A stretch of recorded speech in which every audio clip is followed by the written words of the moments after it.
Welcome back to another reading and correcting of Stepping Up with me, Kindar, the Tigeress, and Ty, the Tiger Supervisor. Today we are doing chapter 26. Tibs looked around for any of Serbo's dogs as they. Oh, right, yes, it's his team. As they, you know what? Yeah, because if I say they, because dog is plural, the reflex is the thing. I mean, the dog. It's he and his team headed to the board listing the order the teams were going. Orders. Yeah, the teams will be going. The day before, one of them, the big one with ash-colored fur that was always growling at anyone other than Servo and Tibs, had been found before the guard's barracks, its throat sliced open. Tibs had wanted to go to her. She loved her dog, and he didn't want her to go through that thing. But he didn't know where she was. The guards he'd asked didn't know either. Tibs?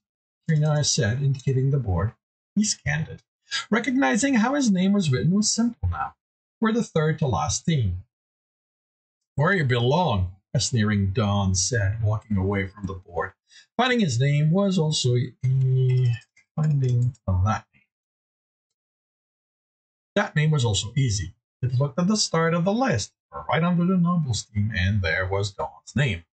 First of the runners to go in. Some of the other teams were talking about giving the guild coins again, just so they could shut up the corruption sorcerer. It gives us more time to train, Jekyll said, looking at the board. It's not on there. Just bit his lower lip. Do you think she joined another team instead of finding someone to replace? He swallowed. I haven't spoken with Tandy, Rena said. She's been avoiding me since. She looked at Mez and shrugged. Mez sighed. I explained things to her. I'm not cutting him off. I know. Unfortunately, words don't do much for a broken heart. Pain crossed Mez's face. Then he forced it away into something resembling neutrality. Oh, what the bleep? All right. Jekyll said, turning away. Let's go find her. Nothing else. High-end always feels better after hitting me. Is that an offer that could be made to Tandy? Oh, wait, no, that's so that would be something like, is this an offer? This is the thing that Tandy could find beneficial. Is this an offer that Tandy could find beneficial? Hodor asked as they followed the fighter. Jekyll frowned. Don't think she enjoys punching me. I met Mez, the clerk said. Tandy uses a knife, Tibs pointed out. Unlike him, she was quite good with hers. That'd be cathartic, Trina said, smiling at the archer, who only looked away. I don't know that word. It didn't even sound like any of the words Tibs knew. It is the action of improving oneself through a painful experience, Hodor explained. But Mez will be the one feeling the pain. How's that going to help Tandy? The cleric smiled. The word doesn't state who needs to feel the pain, so the person will improve. The word doesn't state who needs to feel the pain. Okay, you know what? It doesn't state which person needs to feel the pain. So there will be. So there can be improvements. Or, Trina said, maybe Mez is the one who needs to improve.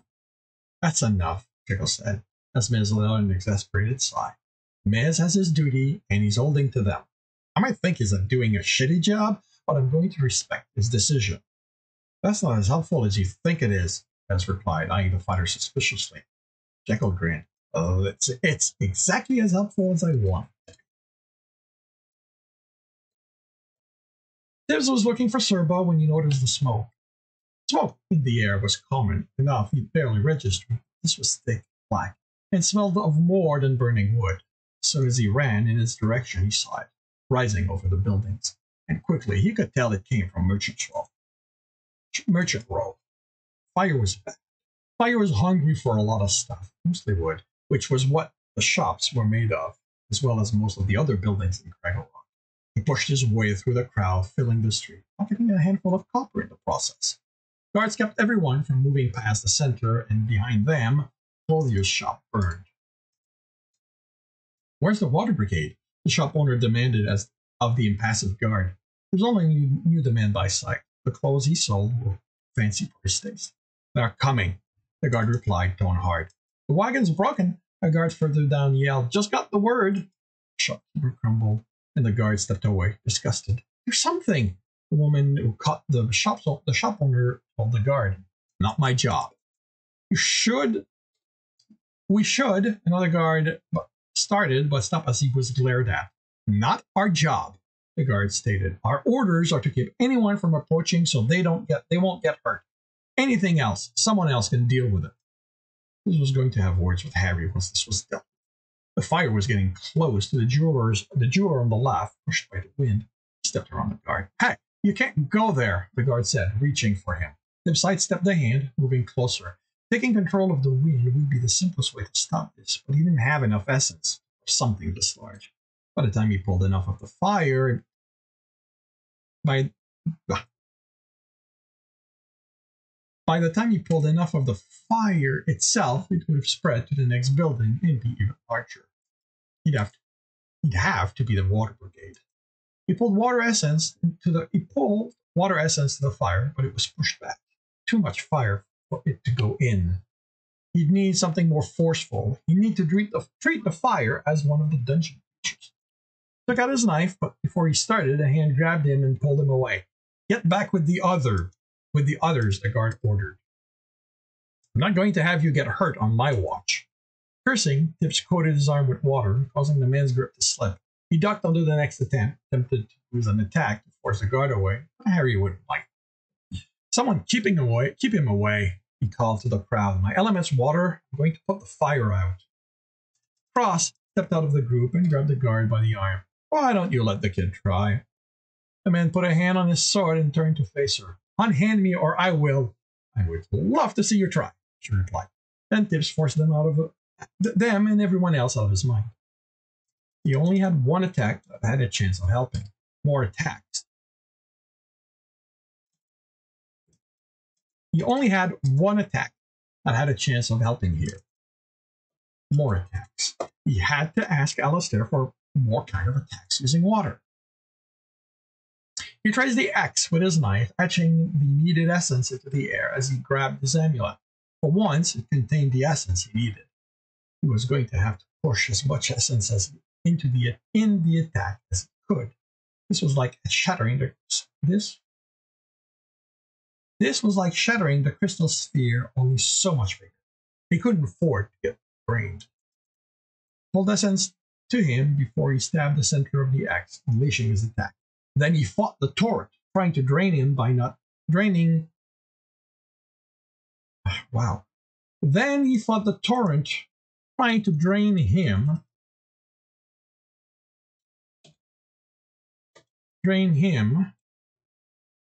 Not by restricting it, but by pulling more essence in, trying to keep pace with it, building as a large. With I don't know if it's me or the writing at this point. He pulled essence to him before he stabbed the center of the axe, unleashing the attack. That's the end of a phrase. Then he fought the torrent, trying to drain him.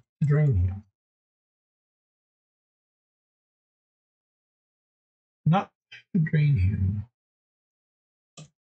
Not by restricting it, but by pulling more essence in, trying to keep pace with building it as large as possible, larger than he had ever done.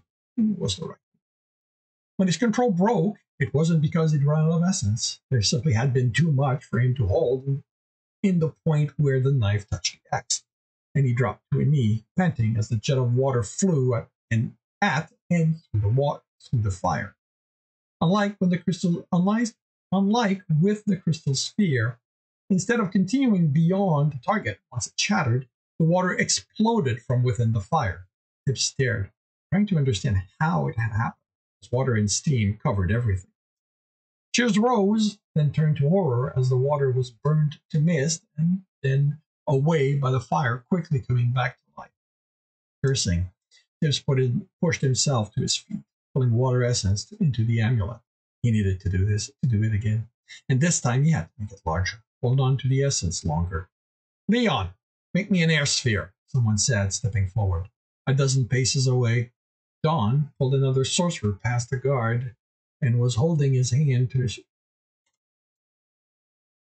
past a guard who was holding his hand to his chest in pain. Don's fighter and archers eyed everyone trying to get close.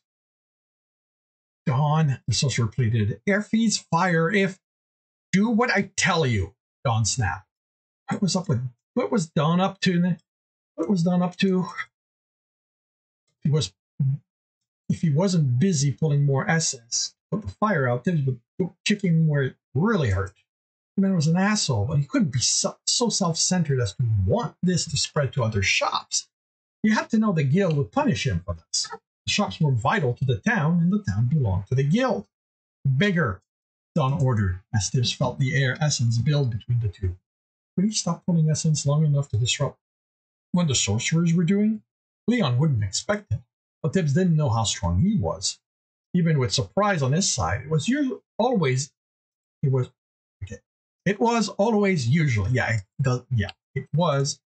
usually the strongest to one, and Tibs wasn't particularly strong with hair.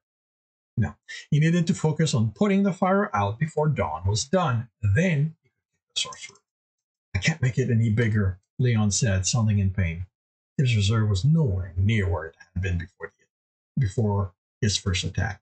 Fine, Don said, annoyed. I'll just have to work with this. The corruption sorcerer noticed Tibs glancing their way and smirked as he placed an open palm to the edge of the ball. Tibs sensed the man's essence flow in, and he smelled the fetid effect. Nearly lost his focus as the corrupted scent reminded him of the pool. Hurry, he urged the essence around him. He needed to be ready before dawn. When I tell you, we throw it into the fire. Dawn, the man pleaded. Don't argue, Leon. The sorcerer threatened in return. Leon nodded resignedly. He couldn't wait. Tibs raised the axe, then stabbed the center and realized he had to let the attack build. Don looked at him triumphantly as the two hafted the ball into the fire. This pushed more essence into the attack, and the amulet was empty before there was anything close to what he'd used before. He had no choice. He released the attack as the ball broke over the fire, and Tibs stared, stunned, as the fire sputtered under the putrid air. Tibs' attack did little damage to what was left. This time, the crowd's cheers shook the ground. Tibs looked at the sorcerers, and Leon looked as baffled as Tibs felt. The cheers faltered and grew pained. Leon, Don said as the fire came back to life again. I swear, if you... Okay, the woman said, pushing through the crowd, slapping her hands together. She was a fighter with fire at element. This I can deal with.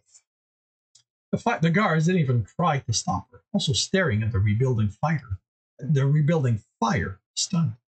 Don's expression darkened. She spread her arm and closed her eyes. She fell out of breath, then inhaled. As she did so, Tibs felt the essence of the fire being pulled toward her. Then, settling back among the building, she frowned. She let out a long breath and inhaled harder. This time, some of the essence left the fire and she absorbed it. What's wrong? Tibs asked. The fighter's fighting me. No, that's not right. Don't try to explain it, Tibs said. I know you can't. It's the element. If I throw water at it, would it help? He hesitated. If Don does what he and Leon did, I don't know.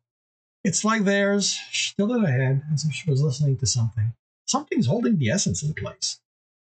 Tibs sensed the fire, studied it, and now that he wasn't distracted trying to put it out, he felt what she meant. There was something in the center that was holding the essence there. It wasn't woven essence, so not magic. Tibs had no idea what to do that. Okay, she said, sounding determined. Let me try this again. If it isn't enough, we do it together and hope to the abyss it's enough. My favorite shop's two down. She exhaled, holding in on herself, then breathed in as she restrained, then screamed, and suddenly the essence ripped from what it was holding it and flew and fly up to it.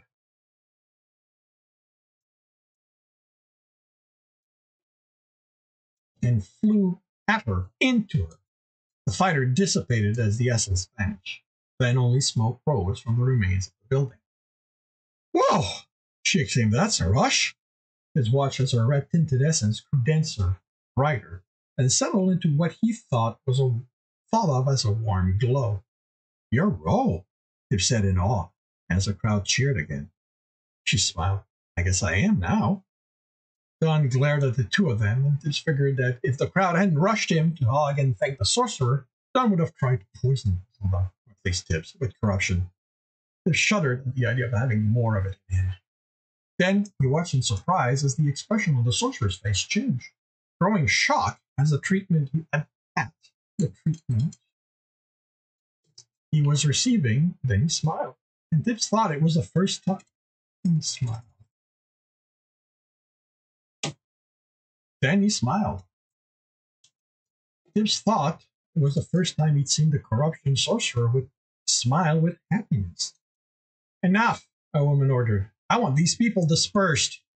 A guard forced her way through the crowd. He recognized her as one of the people reporting directly to Harry, but he didn't know her. 24 other guards with her started moving people away. He looked for Cross, but she wisely disappeared. He hoped her help wouldn't cause the guard to make her life difficult. The woman stopped before them, one guard escorting a protesting Dawn to join them. What did you do? She demanded angrily. They saved the row, the shop owner said, melancholic, stepping to join them. She glared at him and looked for a guard, but they were all busy with the uncooperative crowd. They probably made this worse, she spat. Runners have no business doing this. It's the water brigade's job. And where are they? The shop owner demanded angrily. I don't see them. One of yours said the wagon was broken. They would have been here. And by then, the road would have been gone. There are rules, she snapped, then snorted. Rules are for those who won't act. He raised an eyebrow at the sorcerer, who stood straight, as usual. But there was something different in his attitude. When he rolled his eyes at Tibs, there wasn't as much disdain as before. Don't look at me that way. You're always breaking the rules. He shrugged. I was a rogue. Even Harry said it was expected of him. You could have made things worse, the guard said. There's no telling what your magic could have done. But what would you be saying then? They could say, Serenia said, the crowd parting to let her through, that at least they tried. She looked the guard up and down. That is more than you are able to say. She smiled at Tibbs. And why am I not surprised you are part of this, Tibbs? He shrugged. I couldn't let the fire spread. Not that you stopped it, Dawn said. You didn't do it. You didn't do any better, Tibbs replied. Enough, Darnia said as Dawn opened his mouth. This wasn't a contest. The three of you saved the row, and the people here. You should be proud of that. I am, Dawn hurried to say, then seemed surprised. I am, he repeated, smiling. Thank you. The woman who saw the fire said. Darnia nodded. I think you need to go see your teacher, Chenna. She looked at the guard. You should go report this fire to Harry. He'll need to assign someone to look into how it started. The guard didn't move. Darnia raised an eyebrow and her crystal eyes glimmered. Well? The guard walked away. Darnia watched her until she vanished into the crowd, then addressed them. Please go about your business. There's nothing worth seeing here anymore. He was made to leave, but the shop owner hugged him. Thank you. I'm sorry I couldn't save your shop. There'll be things that survived, and the guild will help me out. He looked at Tirania, who nodded, then, with another look at the burned building. He looked at Tirania, who nodded. Then, with a look at the burned building, because otherwise the implication is that he walked away. He walked away. It was surprised to realize that it was only him and Terranula. She was studying him. Her eyes made it difficult to tell what she thought. But in Tib's experience, being studied never led to something good. What you did here was impressive, she said. You think you should seek out your teacher also? Tib swallowed. Jenna would graduate to row, and Terenia had sent her to her teacher. Alistair already knew what he was capable of. But was Terenia's ordering him to have his test? Was she breaking his team? The ball in his throat kept him from speaking.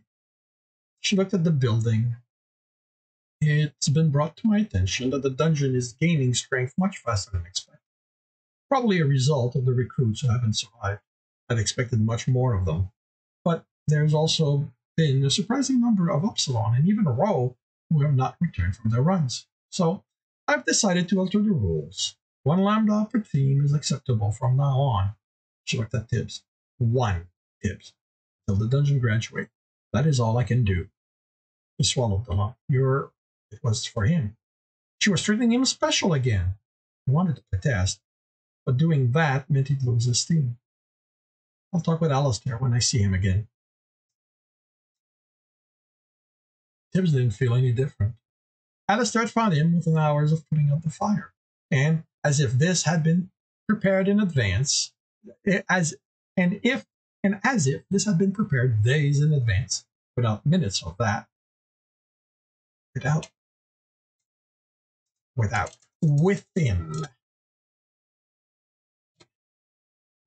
Within minutes of that, he was being tested, and as much as he wanted to fail on purpose, teachers assembled to observe were all talking about the skill it had taken for him to use that much water.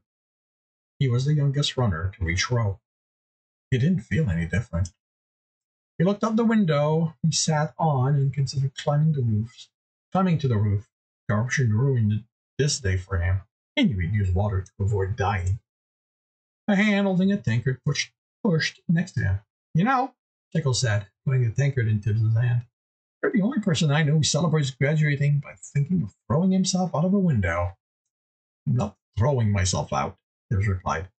You're still not celebrating with the rest of us. We're not getting broken up.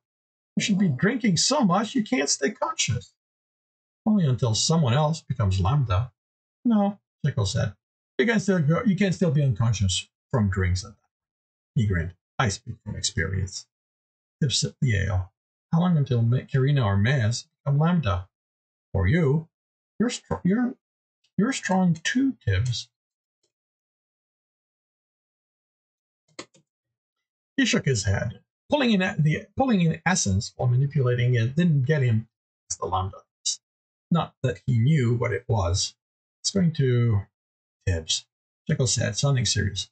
You can't control the world. You have to enjoy what you have while you have it.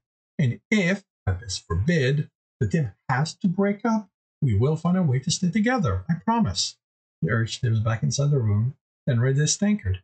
To Tibbs, on U.S. Row Runner. His team and friends raised their tankard and cheered. Tibbs forced to smile and wished he could think of a way to ensure his team would stay together to whatever the guild did. This concludes chapter 26.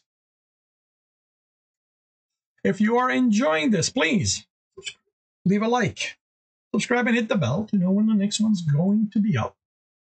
If you want to read more of this, book 1 is fully done on Royal Road, available for free.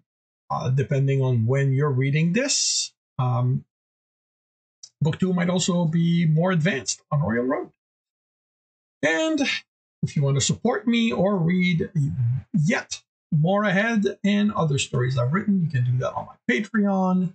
And you can watch me on Twitch every Tuesday morning, record this live, and the rest of the week as I write more stories and stories.